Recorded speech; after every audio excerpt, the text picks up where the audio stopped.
Hello everybody, it's Peter. It's Saturday the 23rd of September. One final look at the Grand Union Canal. Here comes a cyclist at its intersection with the HS2 line. I particularly like this spot, A, because there's a footbridge going over the top, which is roughly the line of it, but in that direction you can see in series several cranes, about 4 cranes lined up, and if you look carefully you'll see they're all curving slightly to the left because that's the path of HS2. Now there is a pier or stanchion just over the canal there, and this side there is another one. I think I read somewhere that they are 80 metres apart over water and 40 metres otherwise, something like that.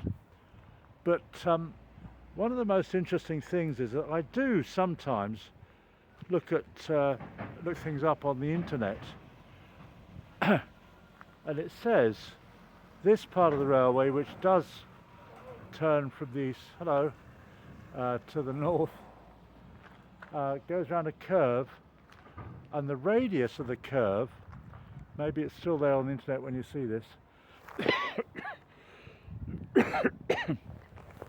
is 5,280 meters.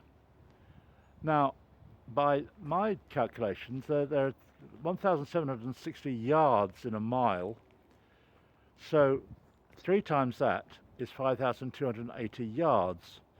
So the radius of this bend is just over 3 miles. Well, I don't believe it. I think someone has multiplied instead of divided, because to my mind there is a 3-mile radius would mean this is almost straight. To my mind, I think a third of a mile radius would be nearer the mark, but please comment if you know any different or any better. But I was sort of alarmed when I saw 5280 because it's a well-known multiple of 1760, which of course is the number of yards in a mile, being 8 furlongs of 220 yards each.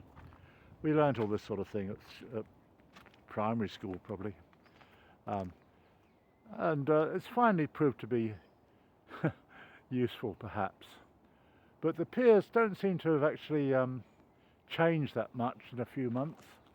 I think they've been focusing on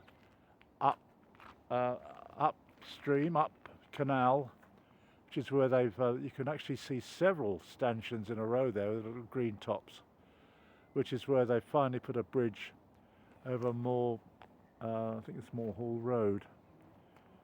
But the footbridge is 5.5 metres above the canal. Now I think they're planning that the viaduct should be 30 feet above everything, which is about 5.5 metres. So it's going to be close enough if you're standing here when the train goes by to actually almost feel the draft, and certainly hear it and see it, but it'll be gone in seconds. I shouldn't think there'll be many sightseers watching that, certainly after a while. I do like the alignment of the cranes. They're almost in sort of sync, almost sort of come dancing formation, and not working today, so I assume the project is on schedule. Anyway, what else can I tell you? It's a nice canal. No boats going up and down it. I mean, they're quite rare. It's quite a long distance between locks as well. And I'm heading south now for 2 or 3 miles. Anyway, thanks very much for watching. Subscribe or like. It's been nice talking to you. Cheers. Bye.